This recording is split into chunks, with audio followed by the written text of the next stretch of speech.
स्वामी जी, वास्तव में ध्यान क्या है?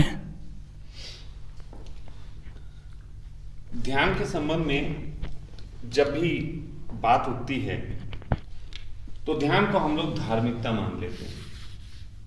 हम लोग ध्यान को जोड़ लेते हैं कि ध्यान करने वाला धार्मिक है, ध्यान बुद्धत्व के लिए होता है, ध्यान करने वाले को शक्तियां मिलती हैं। ये कुछ ऐसी बातें हैं जिन्होंने इंसानों को भ्रम में डाला और ऐसे भ्रम में डाला कि लोग ध्यान इन चीजों के लिए करने लगे। लेकिन ध्यान इन किसी चीजों के लिए नहीं किया जाता। ध्यान मनुष्य के पूरे इतिहास में और एक व्यक्ति के जीवन काल में वास्तव में तब आता है जब उसको थकान हो चुकी होती है। अब थकान कई तरीके की है। एक थकान है शरीर की।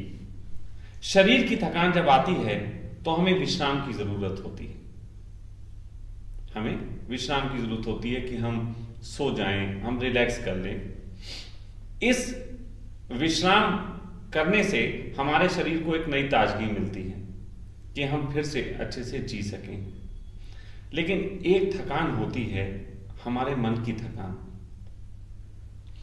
जब हम जो करना चाहते हैं, जो जीना चाहते हैं, जो पाना चाहते हैं, उन चीजों को हम जब पा लेते हैं या उनके पाने में हम अपने आप को कहीं खो देते हैं, तब एक थकान आती है।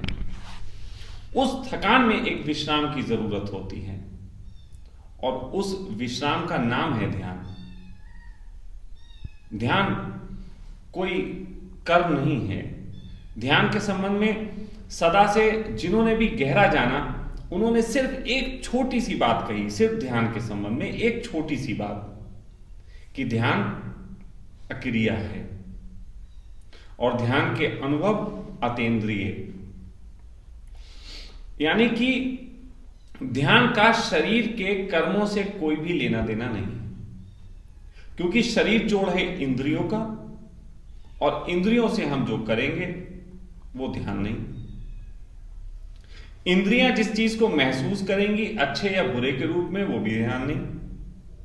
तो ध्यान है मन की थकान के बाद विश्राम की चाह का उठना। ध्यान को इससे अतिरिक्त कोई भी व्यक्ति अगर कहता या समझता है तो वो अपने को भ्रम में डाल रहा।